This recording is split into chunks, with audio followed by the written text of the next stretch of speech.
হিংসা কবলিত এলাকা পরিদর্শন করলেন জঙ্গিপুরের সাংসদ খলিলুর রহমান ও কংগ্রেসের প্রাক্তন সাংসদ অধীর রঞ্জন চৌধুরী। হিংসার শিকার বাদশা শেখের বাড়ি শামশেরগঞ্জের ৩ পাকুড়িয়ায় প্রথমে যান প্রাক্তন সাংসদ অধীর চৌধুরী। এরপর একে একে শামশেরগঞ্জের হিজলতলা থেকে জাফরাবাদ এবং সুতির বিভিন্ন এলাকা ঘুরে ক্ষতিগ্রস্ত পরিবারের সঙ্গে কথা বলেন, পাশে থাকার আশ্বাস দেন।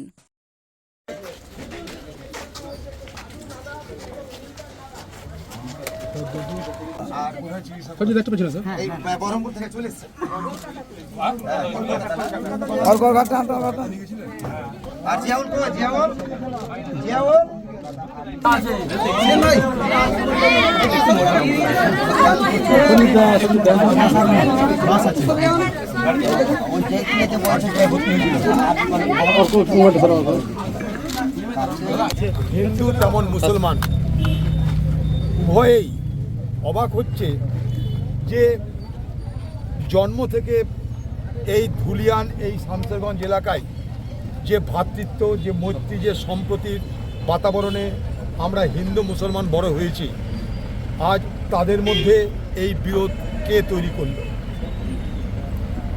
ক্ষতিগ্রস্ত হিন্দুরা, ক্ষতিগ্রস্ত মুসলমানরা। হিন্দু পরিবার খুন হয়েছে, বাবা ছেলে খুন হয়েছে, বহু হিন্দু ঘর বাড়িতে আগুন দেওয়া হয়েছে, ভাঙচুর হয়েছে, অস্বীকার করা কিছু নেই।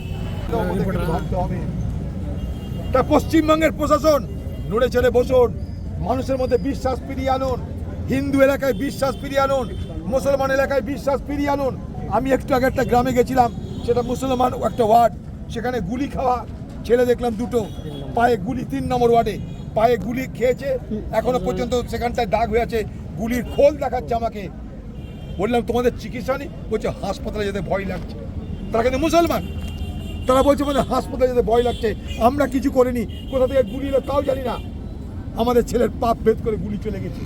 আজকে সকালে আমি হাসপাতালে গেছিলাম, 11-12 বছরের ছেলে, পেটে গুলি লেগেছে, ডান দিকের কিডনি বাদ হয়ে গেছে। অতএব ক্ষতিগ্রস্ত সবাই, ক্ষতিগ্রস্ত হিন্দু, ক্ষতিগ্রস্ত মুসলমান, ক্ষতিগ্রস্ত মানুষ। আমরা মানুষের মধ্যে মানুষ না দেখে যদি ধর্মের রঙে ভাগ করতে যাই তাহলে বিপদ।